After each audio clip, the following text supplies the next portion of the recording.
Ako si Kainaman. Kainamang liit, kainamang kulit, pero kainamang lupit. Tara, balikan natin ang Clarence Resort. Iba, kung talagang mahal mo siya, hayaan mo. Magandang araw po mga kadilibilis. Ngayong araw po ay babalikan natin ang isang resort dito sa Barangay Kawayan.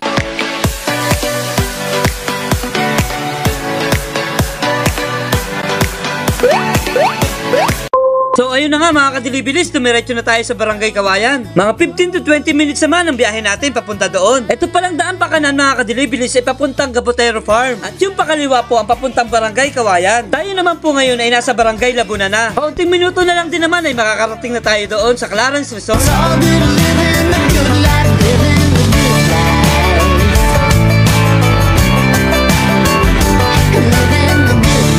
Mga kadilibilis, andito na tayo sa Barangay Kawayan. Banda unahan lang naman yung Clarence Resort. Dumaan din pala tayo dito sa isang tindahan. At bumili rin tayo dito ng mga kutkutin. Sinashoutout ko po ang mga taga Alexa Store. Po, andito po tayo ngayon sa Sitio Maagap sa Barangay Kawayan po. Yan.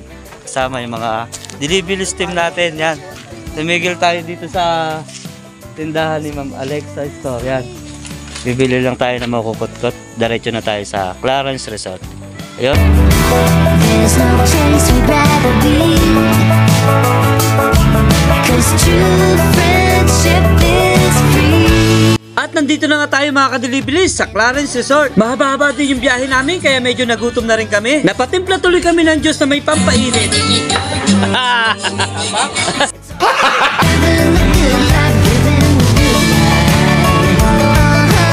Mga kadilibilis, naghahanap ba kayo ng affordable resort at swak lang sa budget nyo? Malinis, malamig na tubig, at malapit lang sa bayan ng Bungabong. One of the best resort for having a relaxing and chill time. Ito yung resort na binabalik-balikan namin dito sa Bungabong. At ito ang Clarence Resort. Mas lalong gumanda na ngayon ang resort na ito. Kaya dinarayo na rin ito ng mga taga iba't ibang lugar. Kaya mag-enjoy dito ang mga bata kahit na matatanda. At ito pa ang maganda dito sa resort na ito. Very approachable at friendly ang mga staff nila dito. Kaya kung ikaw ay hindi pa nakakarating dito, ay huwag ka na magpahuli mga kadilibilis. Dahil mura lang din naman ang entrance nila dito. 60 pesos para sa matatanda at 30 pesos naman para sa mga bata. At 350 pesos naman para sa cottages nila. No corkage dito. Kaya kahit gaanong karaming pagkain ay pwede mong dalhin dito. Kung mahilig ka naman kumanta, ay meron na rin ditong video okay. Kahit mag-concert ka pa dito. Magalala ko, kailangan mo.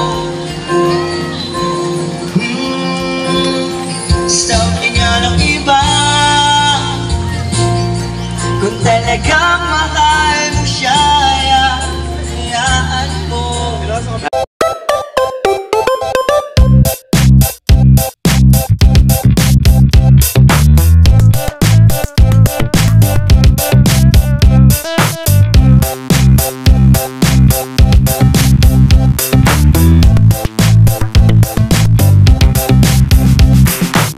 Mga kadilibilis, meron pala tayo ditong solid followers. At nangako tayo dito na bibigyan natin sila ng cup pagpunta natin dito. Bilang pasasalamat sa palaging pagsubaybay ng aking mga vlogs. Si Ma'am Maribel Aquino Camacho at si Ma'am Jessie May Talamisan Domingo II. Salamat din po pala sa pinaabot ni Ma'am Maribel. Napakabait nyo po. At hindi lang po yan mga kadilibilis. Binigyan din tayo ng staff ng Clarence Resort yung trending na mangga ngayon na napakalaki. Ito po yung Cambodia Mango. Ito po ay halos isang dangkal. At tumitimbang daw minsan ng 1.5 kilo. Kalahating mukha po ng tao, ang laki nito. Mababa lang din po ang puno nito at hindi po ito maasim. Tayo makakita sa Clarence Resort sa Barangay Kawayan. Meron po sila ditong Cambodia Mango. Yan. Thank you so much po Clarence Resort for accommodating me and my army ng Kaspadala Dilibilis Riders. Sobrang welcome at in-entertain nyo kami. Nakakataba po ng puso. Hindi po ito yung last na pagpunta namin dito. At malimit po kaming babalik dito. Salamat po. Isa-shoutout ko rin pala yung mga nakasabay namin ditong maligo. Ang mga estudyante ng Kawayan National High School.